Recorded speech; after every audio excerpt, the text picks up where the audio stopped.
Fala aí, rapaziada do nosso canal Central Fute React, trazendo mais um vídeo aqui no nosso canal. E nesse vídeo para falar do confronto de hoje entre São Paulo e Vasco pelo Campeonato Brasileiro 2024, 30ª rodada, a partida que acontece às 9h45 no Brinco de Ouro. São Paulo nesse momento na 5ª colocação com 47 pontos e o Vasco nesse momento na 10ª colocação com 37 pontos. O Vasco deve mandar a campo força máxima aí, mesmo com a partida do final de semana, partida de volta da Copa do Brasil. O Paiva deve dar minutagem aí para os jogadores, deve dar ritmo de jogo, visando aí a decisão no sábado. Antes de soltar o debate, quero convidar você que ainda não é inscrito no nosso canal, se inscreva, ativa o sininho das notificações para você não perder nada. Tudo dos grandes clubes do futebol brasileiro você encontra aqui no nosso canal Central Fute React. Então vamos aí para o debate e daqui a pouco nós estaremos de volta. A situação no campeonato era dramática. Era bem dramática, Bruno, até porque o Vasco estava na zona do rebaixamento, né? E agora entra em condições de brigar pelo título da Copa do Brasil, precisa reverter uma situação contra o Atlético Mineiro no próximo sábado em São Januário. Aliás, sobre esse jogo, né? Os ingressos estão vendidos, esgotados desde o início da tarde de segunda-feira, ou seja, teremos casa lotada em São Januário para Vasco e Atlético sábado às 6h30. Vasco perdeu o jogo de ida para o Galo, 2-1 lá em Belo Horizonte. E no Campeonato Brasileiro, o time está na 10ª posição, está no meio da tabela, então olha muito mais para expectativas positivas do que negativas, embora matematicamente a diferença entre um cenário e outro seja apenas de 1 ponto, né? 9 pontos atrás do Inter, que é o 6º colocado, e 8 pontos acima da zona de rebaixamento. Bom, logo mais tem um jogo contra o São Paulo lá em Campinas, há um equilíbrio histórico nesse confronto, né? São 36 vitórias para cada lado e 28 empates, num total de 100 partidas, e pelas dificuldades que o Rafael Paiva vem tendo, principalmente para escalar o setor ofensivo em função de jogadores de lado que estão machucados, né? O Adson e o David, que eram titulares absolutos, ele vai tentando solucionar com o Ryan, com o Jean Davi, com o Emerson Rodrigues, que acaba tendo um pouco mais de sequência. Então o Vasco tem essa questão para resolver sobre o funcionamento da sua equipe, principalmente os homens de lado sem os titulares, e até agora não encontrou uma alternativa que seja bem confiável, consistente. Além disso, a questão associada à parte física do Payet e também a parte física do Felipe Coutinho, ela é uma situação que preocupa, ambos não conseguem jogar o jogo inteiro, há um certo revezamento, não sabemos quem vai ser o titular essa noite, mas o que se sabe é que os dois juntos não devem sair jogando contra o São Paulo. E a lateral direita, aquela dúvida envolvendo aí o Pumita, que volta de ter servido a seleção do Uruguai, não entrou em campo ontem, pode ser titular, pode ser reserva, o Paulo Henrique está pronto para ser escalado, caso seja essa a decisão do Rafael Paiva. Agora, sobre predileção, sobre preferências, difícil falar. O Paiva relacionou todo mundo para o jogo. Só o Vitor Luiz, dos jogadores aptos a viajar, a jogar a partida de hoje, não foi para Campinas. Então, a gente imagina, presume que vai ser um Vasco titular dentro das possibilidades essa noite contra o São Paulo. Então, esse já é um ponto para a gente discutir. Mas antes, Rafa, eu já vou chamar também o Mendel Bidlovski, porque a gente quer atualizar o lado do São Paulo, que, claro, já a gente falou outro dia com o Edu Afonso, Mendel, São Paulo já joga a sua temporada 2025, porque ela depende também, claro, do que São Paulo vai fazer nessa reta final de 2024, Mendel.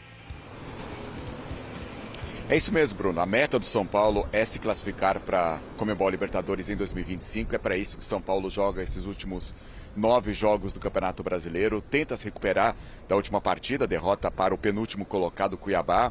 E o São Paulo, na 5ª colocação, com 47 pontos, quer colar ali no G4. Tem 4 pontos do Flamengo, que é o 4º colocado. Na semana passada, o Júlio Casares, presidente do São Paulo, teve uma reunião com o Luiz Ubeldia. Nesse momento, muita especulação dos bastidores sobre a avaliação da diretoria em relação ao técnico do São Paulo. E ele colocou essa meta do São Paulo se classificar para a Libertadores do ano que vem. Para essa partida, o técnico Luiz Ubeldia tem desfalques. O André Silva e o Arboleda estão suspensos e jogadores que serviram suas seleções. O Jamal Lewis serviu a seleção da Irlanda do Norte, também o Ferrarese, seleção da Venezuela, e também o Bobadilla, a seleção paraguaia. O São Paulo que joga no Brinco de Ouro da Princesa, em Campinas. Tem essa série de shows do Bruno Mars no Morumbis.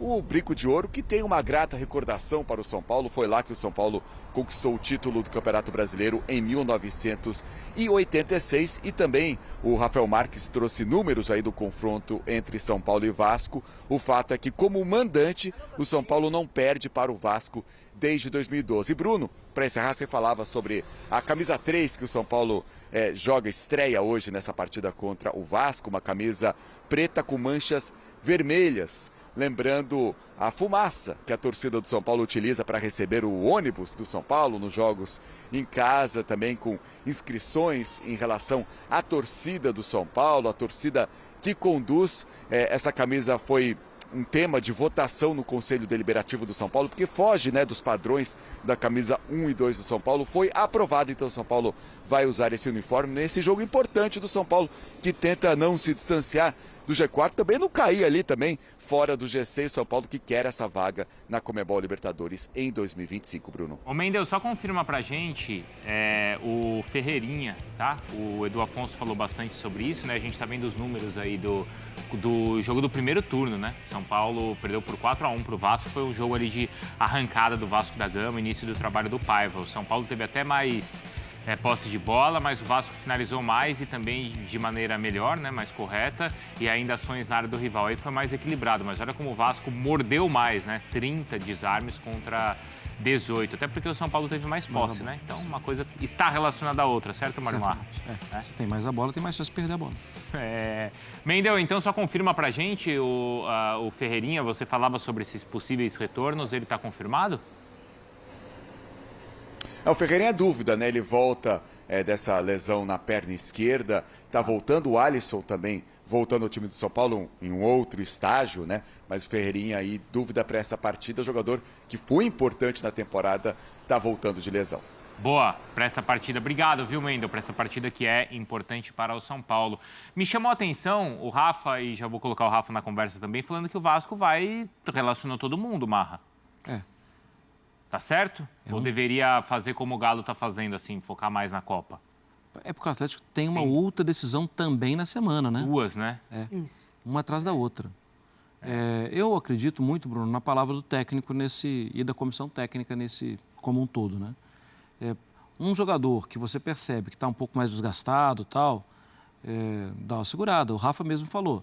A comissão tem dúvida em relação ao tempo de permanência do Coutinho nos jogos. Esse é um jogador que, em algum momento, você vai ter que dar uma segurada.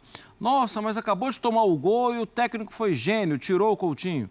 Cara, é uma necessidade. Porque senão eu perco o Coutinho para o próximo jogo. Eu perco o Coutinho para a sequência. Sim, pode naquele momento parecer uma ignorância, uma burrice. Por que ele fez isso? Mas porque ele está sabendo que o Coutinho tem uma queda de rendimento. Eu estou citando o Coutinho como exemplo, né? Porque foi falado aqui. Isso se encaixa a outros jogadores também. Porque também, tem quanto tempo que o Vasco não está competindo? Então, tem isso, né? Você precisa jogar. Ele precisa ter esse ritmo. Você precisa jogar. O Atlético jogou no final de semana. Tem essa conta também, né? O Atlético não está há tanto tempo parado. Isso. O Vasco precisa ter esse ritmo para esse jogo que vai ser decisivo no sábado já, né? E talvez a decisão do Milito do meio da semana passada foi justamente pensando nisso, porque ali ele coloca, né, os jogadores considerados titulares, enfim, para justamente ter esse ritmo de jogo. Eu não sei se o Vasco ele pensa na situação do São Paulo, que oscila demais também, vem de uma derrota para o Goiás. Então, assim, tudo isso administrando o campeonato, os jogadores, a carga, o adversário. Mas o Vasco, eu não sei se ele teve necessariamente uma queda de rendimento ou se ele estacionou ali, somente de Campeonato Brasileiro. Então, isso também você precisa voltar a ter esse fôlego, né? Voltar a desempenhar, a competir, a ter resultados, que isso vai te dar um impulso para o jogo decisivo, que ele precisa reverter o resultado. Então, será que ele chegou aonde ele podia, Rafa, né, em questão de desempenho e tabela do Campeonato Brasileiro, ou não? Ele deveria ter mais pontos e estar jogando mais também no Brasileirão? Eu acho que o Vasco está numa condição matemática de brasileiro. Se nós compararmos a perspectiva em relação a ele e aos demais 19 participantes antes do início do campeonato em si, melhor do que se imaginava que o Vasco estaria. Sempre é bom refrescar a memória do torcedor do Vasco, o fã de esporte conectado com a gente aqui no Sport Center.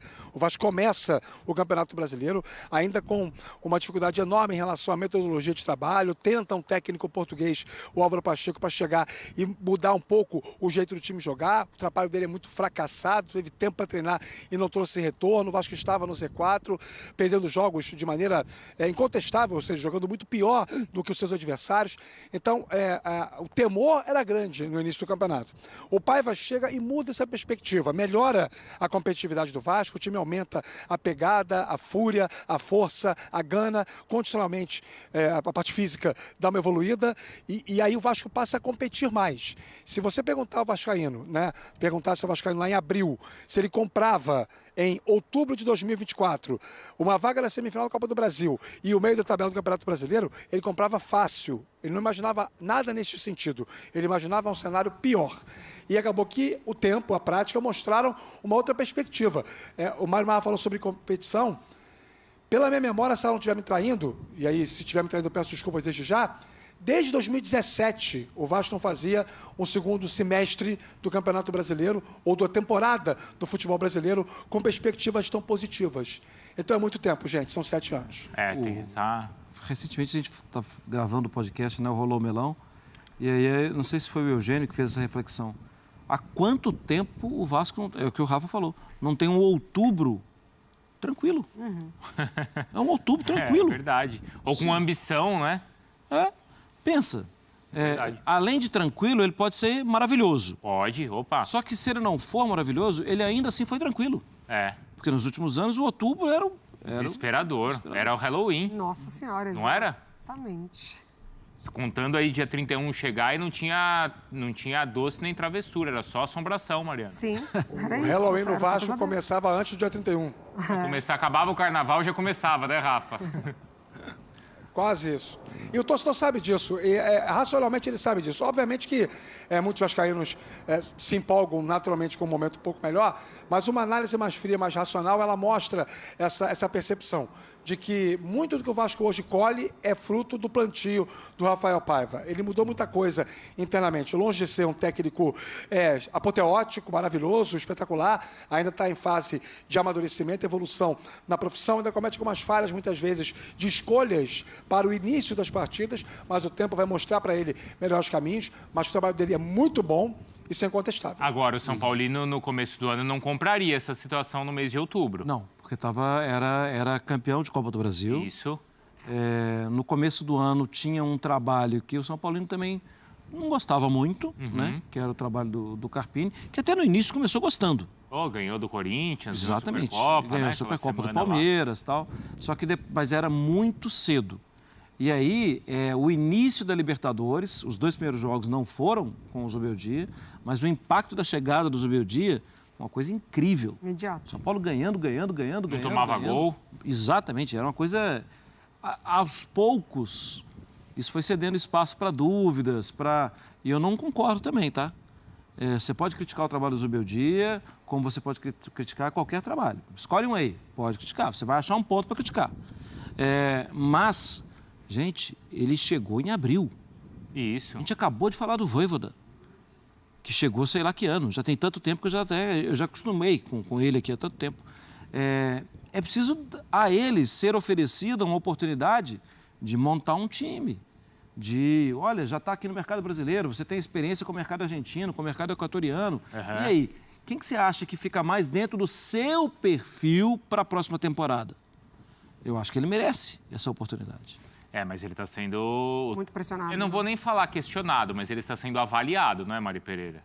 Ele está, assim, né, do que os nossos repórteres sempre falam aqui, pra gente até internamente ali, né, por gente influente no clube, então um pouco chato, né, você trabalhar nesse clima, assim, nesse ambiente, porque ele sabe que ele está passando por isso, enfim, já passou por outros questionamentos na temporada, de precisar desempenhar, de quando teve a queda de rendimento...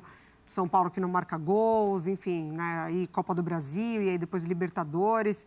perde peça super importante para o funcionamento da equipe, e Alisson, Ferreirinha, precisa repensar realmente na maneira do São Paulo atuar. Mas eu tô com Marra, assim, mantém, porque a gente está falando de um profissional muito bom, né? Que já mostrou que ele está pode até conhecendo oferecer. a nossa realidade Isso. aqui no Brasil, Agora, né? Não, e tem outra coisa, né, Mari? Em qual...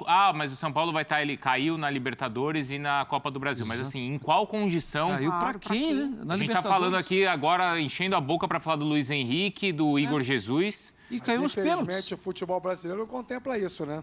Então, mas a gente aí, sabe Rafa... que não funciona assim, lamentavelmente. Então, né? porque aí, né, Rafa, ele cai pro Botafogo nos pênaltis, depois o Lucas perder pênalti no tempo normal, depois o Caleri perder gol embaixo da trave.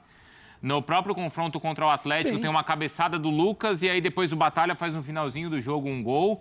E aí vai tudo na conta do Zubeldia, o Rafa?